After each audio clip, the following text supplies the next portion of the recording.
Mi primera invitada, Yanaina Teguaine Mencomo, ella es ministra de Gobierno. Ministra, feliz año, buenos Feliz días y año. bienvenida a Next Noticias. Muchas gracias. Feliz año. Oiga, para empezar, Yanaína Tenguani Mencomo. Mencomo, exacto, perdone. Antes quiero felicitarla por ese artículo publicado usted hace una semana en La Estrella, donde un poco habla de lo que va a ser ese impulso y esa necesidad urgente de agua. Bueno, con el aumento obviamente de la demanda de alimentos en un 60% y la presión que va a haber sobre las grandes fuentes de agua, donde nuestro país no va a ser una excepción. Bueno, muchas gracias. Sí, de hecho es parte de nuestra razón de ser del Ministerio de Gobierno, el tema de la gobernanza. Y Sí. ahí analizábamos cómo a veces, de abajo para arriba, y simplemente los actores locales pueden ser aquellos los que mejor protegen el agua, los que mejor protegen el ambiente. Pasa mucho también en el tema de los pueblos indígenas y Sí. hacemos comparaciones con las mejores prácticas en otros países. Bueno, nosotros venimos a Azuero donde el tema agua es un tema vital y donde ni siquiera estamos cuidando las cuencas de las pocas fuentes de agua que tenemos. Y además, ya que lo menciona, por la provincia y la península de Azuero, muchas veces esa protección y empoderar a la autoridad local y a la gente local ayuda también en el tema de desastres, del manejo de desastres. Cuando tú conoces tus ríos, como dice el presidente, la gente cuando vive cerca de un río sabe Sí. cuando el río se está moviendo, qué es lo que está pasando. Entonces, de eso se trata, de empoderar la gobernanza para proteger los recursos de nuestro país. Así que, y yo creo que es una cosa cíclica. Usted, por ejemplo, empieza desde los tiempos del Nilo, habla de los problemas que hay incluso en África con estas fuentes de agua. Yo creo que vale la pena, pues, un poco prever lo que va a ser, y sobre todo no solamente los ríos como fuentes de vida, sino también como factores de desastre. Y lo mencionó muy bien. Nosotros, pues en la ciudad capital hemos hecho un manejo desastroso de todos nuestros ríos, 65 quebradas, 4 grandes ríos, todos contaminados y sin posibilidad de verlos algún día volver a ser lo que fueron. Sí, en definitiva, y podemos identificar en esos ejemplos que di de que hay muchos lugares donde esa protección del río, en vez de ser un conflicto, se hace un instrumento de paz de buena gobernanza. Y bueno, de repente es el ejemplo que nos podemos seguir aquí en nuestro país. Así es. Ministra, uno de los temas más importantes que está tocando el Ministerio de Gobierno es el manejo de las cárceles. Y el manejo de las cárceles donde en Santiago y en Chitré, ambos centros penitenciarios se convirtieron en clúster y en centros importantes de pandemia durante esta crisis. ¿Qué se está haciendo, obviamente, para no tampoco ir en detrimento de la vida de los privados de libertad?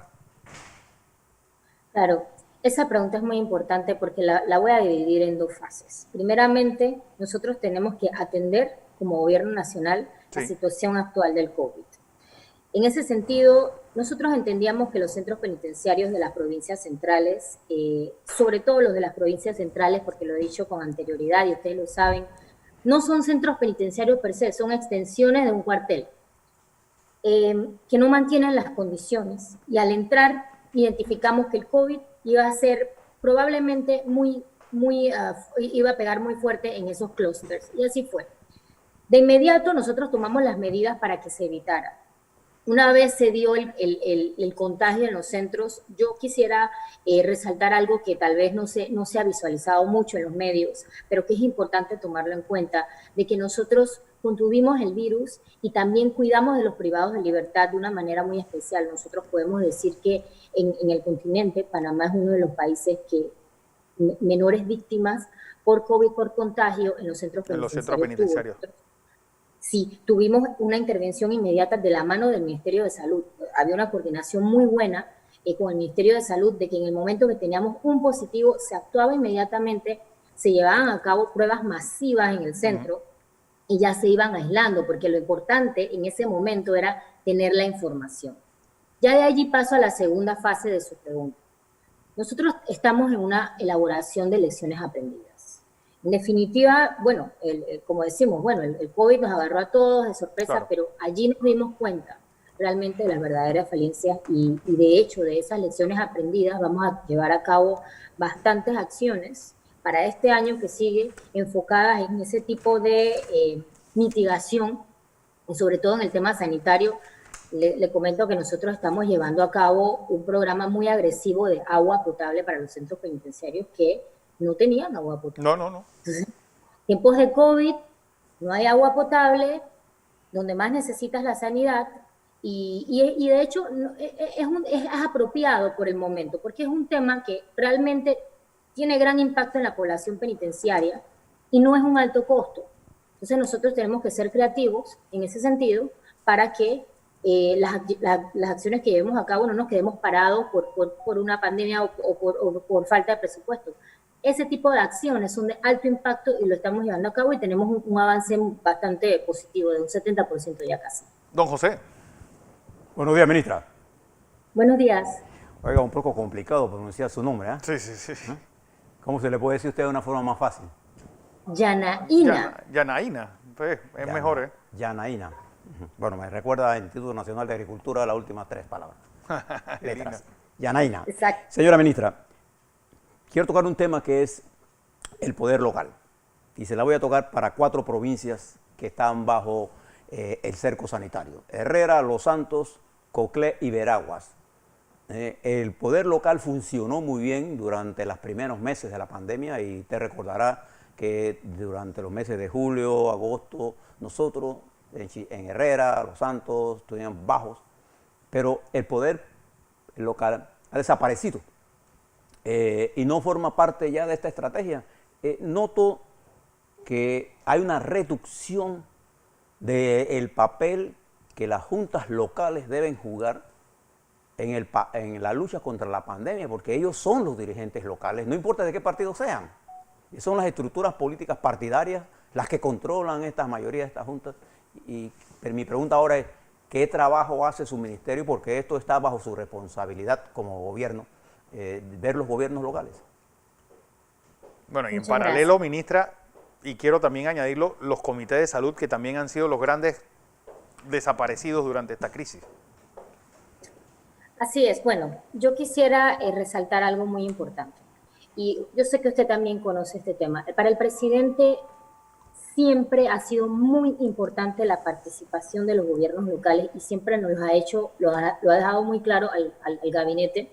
Y en el tema específico del Ministerio de Gobierno es muy cierto, así como usted lo dice, nosotros nos encargamos simplemente también de ser los coordinadores y facilitadores entre esa autoridad local y el Ejecutivo, que el Ejecutivo pueda escuchar eso que dice la autoridad local. Yo quisiera, coincido y no coincido con usted al respecto, le digo por qué, porque la autoridad local misma sí jugó un rol muy importante desde el principio, los gobernadores y en la coordinación con los consejos, puesto que el tema de la trazabilidad en esas provincias específicamente fue muy fuerte y la coordinación y la organización fue muy buena. Ahora, y vamos al tema actual, que es el de la vacuna, que hemos logrado ya tener nuestro primer lote de vacunas, empezar el proceso de vacunación. Los simulacros que hicimos, todos fueron bajo el liderazgo de las autoridades locales, del gobernador con las autoridades locales de las provincias. Y de hecho, nada de eso se puede lograr sin esa coordinación y sin ese liderazgo. Entonces, sí, nosotros sí seguimos impulsando. Nosotros sabemos que hay pueden haber algunas deficiencias, pero para ello estamos llevando a cabo, identificando el riesgo, y por eso llevamos a cabo todos esos simulacros, esos 3 simulacros, porque era necesario que el empoderamiento de la autoridad local, los gobernadores estaban muy activos en ese tema y estábamos coordinándolo constantemente y el presidente mismo dirigiendo la coordinación de la logística. Yo sí considero que ha sido muy, muy activa, pero siempre hay margen para mejorar. Señora ministra, le hablo, yo soy un hombre de interior y me formé y fui parte de la estructura que diseñó todo esto de los gobiernos locales junto al general Omar Torrijos. ¿Qué es lo que está? Voy a ponerle un ejemplo de Veragua. En Veragua las autoridades locales forman parte de los permisos que dan para apertura de cantinas, etcétera, y están en cierta y otra forma involucrados en este movimiento que hace que la gente salga de la cuarentena. Cuando le hablo del papel de las juntas locales, es porque no veo en ellas la formación para lo que ellas fueron creadas, que es la lucha permanente y continua por el bienestar de su gente. Entonces, no los veo a ellos militando, no los veo a ellos organizando. En Parita, por ejemplo, para darle otro ejemplo, la alcaldesa, la junta local, la policía se juntaron y tuvimos control de Parita cuando hubo aquel brote y logramos bajar. Si usted no moviliza a esa población, no la pueden hacer los ministros desde Panamá, eso lo tiene que hacer la gente desde allá. Pero no estoy seguro si ellos sienten ese reconocimiento de ese poder que ellos deberían tener. No sé si de verdad lo tienen. Esa es mi preocupación. Otra cosa importante, ministra, añadiendo lo que estaba diciendo el ingeniero Blandón, es decir, quienes van a liderar los procesos de vacunación van a ser los gobernadores, por lo que nos dijo el presidente el lunes pasado. Es decir, realmente está afinada todo ese proceso tanto de llegada, de vacunación, como de la exclusión o el retiro de las jeringuillas usadas por parte de los gobiernos locales. Yo quiero recoger la pregunta del señor Blandón porque en ese sentido, bueno, nosotros, como le dije, tenemos la coordinación de los representantes del Ejecutivo, que son los gobernadores, pero también es nuestro deber llevar a cabo, como le dije, esa coordinación hacia el Ejecutivo con las autoridades locales electas, que tienen su autonomía. Y sí es cierto que se necesita el empuje de una mejor coordinación que no tenga nada que ver con los partidos políticos. O sea, al final este es el país de todos, ¿no? Entonces, sí se necesita un trabajo en conjunto, pero nosotros lo estamos llevando a cabo y lo identificamos. Y como le dije, sí hay margen para mejorar, pero también tenemos ejemplos muy positivos, donde los alcaldes, no importa el partido político que tenga, tiene una muy buena coordinación con el gobernador y están llevando a cabo todas las acciones necesarias en logística para el tema de la vacuna, como lo mencionó Correa, porque al final el propósito número uno es que ese empoderamiento se dé de arriba hacia abajo, porque como usted lo dice, son las autoridades locales los que tienen el conocimiento y la sabiduría local de su área. Y sí, el gobernador como jefe provincial está llevando a cabo las coordinaciones con toda la Junta Técnica y bueno, ahí hay instituciones del Ministerio de Gobierno que están envueltas también bastante, que es SINAPROC y bomberos, que están puestos a la disposición del Ministerio de Salud para poder ir adelantando todo el tema de la logística de la vacuna. Señora ministra, usted es una mujer tableña, ¿no? Y en las tablas hay 21 corregimientos, ¿no? Mi punto con respecto a esto es que cada vez que uno habla de esto, decimos, bueno, es que no queremos que los partidos, los políticos estén ahí. La estructura de un país se subdivide en estructuras políticas administrativas y es el poder político local. Quien quiera que lo tenga, el PRD, el Patronista, los Cambios Democráticos, el que sea que lo tenga, los liberales, los que tengan, tienen el deber de asundir. Y es nuestro deber, usted es la dirigente política del ministerio, es la dirigente política. No le tenga temor a decir esto, porque nos quieren hacer ver que la política es extraña al desarrollo. No se produce desarrollo en un país si no discutimos políticamente los asuntos. Y esa es la razón por la que existen las autoridades para la discusión política de las diferentes fuerzas que hay. Entonces, lo que yo le propongo es que haga un ensayo en estas 4 provincias que sí creen mucho en el poder local. Porque si algo sabemos nosotros en el interior... Sí.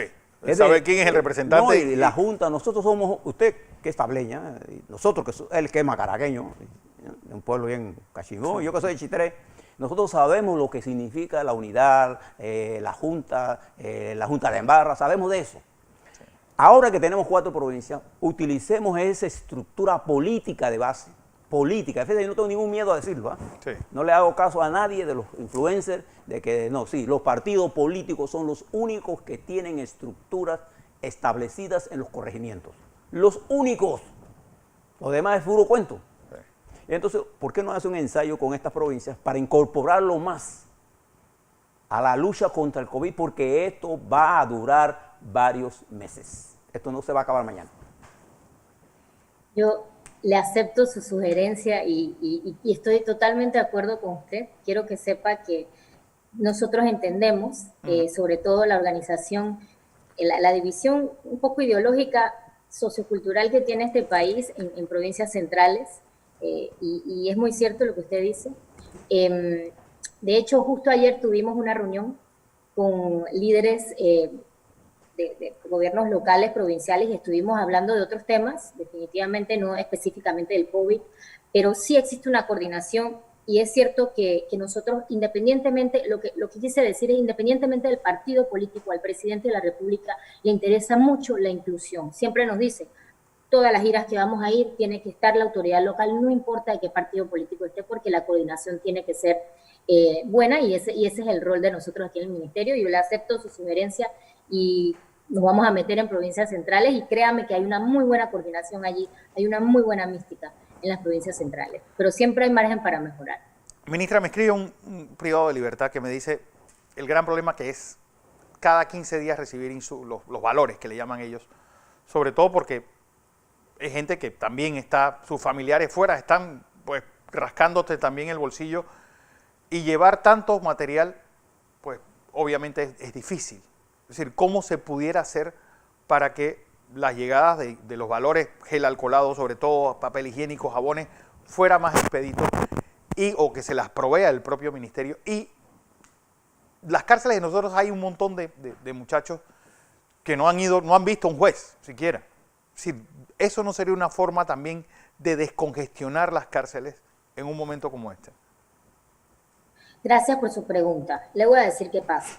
En temas de COVID, nosotros hemos estado haciendo varios cambios de las reglas, siempre tomando en cuenta la regla principal, que es el MINSA, que es el regente en este tema. Cuando el MINSA cierra, nos corresponde a nosotros también cerrar, porque, por ejemplo, restringen los días de visitas, los días de hombres y mujeres, las salidas, las cédulas, y hemos tenido que hacer cambios. Sin embargo, nosotros estamos flexibilizando esto y ya prontamente vamos a abrir un poco más y vamos a abrir un poco el compás para que los familiares puedan acceder a llevar los valores y sobre todo alimentos, porque ellos ese es un tema muy importante para ellos, a los privados de libertad con mayor frecuencia. Claro. Nosotros sí proveemos la alimentación, sin embargo, los centros penitenciarios, usted sabe, tienen su costumbre de que les gusta que su familia les lleve su comida favorita, lo que le cocinan en la casa. Eso lo hemos restringido un poco por temas de pandemia. La pregunta referente fue... los muchachos que no tienen condena siquiera y que están preventivamente en una cárcel. ¿No es momento de descongestionar los centros penitenciarios ahora que estamos todos restringidos en casa? Varias medidas se están llevando a cabo. Ajá. Primero, la rebaja de pena que se ha llevado a cabo y nosotros hemos gestionado más de 1000 cuadernillos con el juez correspondiente y la fiscalía para que se den, además de rebaja de pena, la rebaja de pena es de ejecutivo, pero que se den libertades vigiladas y depósitos domiciliarios. Además de ello, yo quiero decirle que en los últimos años sí se ha dado una reducción de los procesados versus los condenados. En este país, hace 5 años o 6 años, había más del 50% de procesados que no eran condenados en los centros penitenciarios. Esta vez puedo compartirle que tenemos 39% procesados y 61% condenados. Eso es una reducción. Sin embargo, aquí hay un tema muy interesante que analizar. Nosotros tenemos una gran población penitenciaria con crímenes relativos a droga.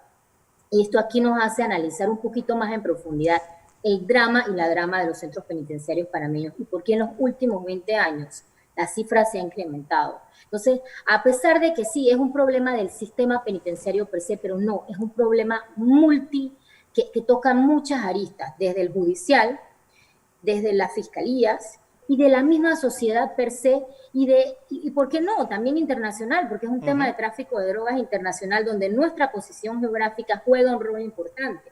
Y no es coincidencia que existan casi ¿qué le puedo decir? 50% de los delitos que están en los centros penitenciarios son de seguridad colectiva o relacionados con droga. Entonces, eso nos pone un poquito la alerta y nos hace pensar que el tema penitenciario es una política de Estado, se tiene que ver como una política de Estado que incluye a muchas entidades. Y finalmente, para reforzar el punto que usted nos dice, cuando nosotros llegamos, identificamos que había jóvenes o privados de libertad que no tenían un mandamiento. Nos decía, ministra, pero yo no tengo un mandamiento, ¿cómo yo voy a saber cuándo salgo? No hay una evaluación. Y lo que hicimos es que, y le comparto, y esto es una muy buena noticia, nosotros llevamos a cabo, y los familiares de los privados de libertad no me dejarán mentir, unas ferias, tipo ferias, en todo el complejo. No hemos terminado, estamos terminando, donde agarramos a nuestros psicólogos de todas las instituciones nuestras, que Sí. por pandemia tal vez estaban en teletrabajo, los llevamos, nos sentamos y empezamos a analizar privado de libertad por privado de libertad. Era como una sesión donde venía uno, se sentaba, lo analizábamos y íbamos sacando cuadernillo para poder clasificarlo, porque si no lo clasificas ni tan siquiera puedes pensar en una rebaja de pena o en una resocialización. Correcto. Entonces sí, hay mucho trabajo por hacer, pero lo estamos haciendo, estamos siendo muy creativos y estas son cosas que no necesitan presupuesto. Eso Estas son es, cosas eso es lo más realmente- importante. Claro, Don José. exacto. Señora ministra, con todo respeto, permítame mandarle un mensaje que le mandan aquí en mi tweet, algo que alguien le quiere decir. Un conterráneo suyo de allá de Guararé dice: Santeña tenía que ser la ministra, preparada y hermosa. Opa. Busca una ministra blandón así en Chitré. Muchas gracias. Yo Bueno. también tengo algo de Herrerana. De Herrerana. En Chitré hay muchas mujeres hermosas también. Bueno, ministra Yenaina Tehuaney Mencomo, gracias por su participación y como siempre, bueno, espero que le doy las gracias de parte de nuestros televidentes y oyentes.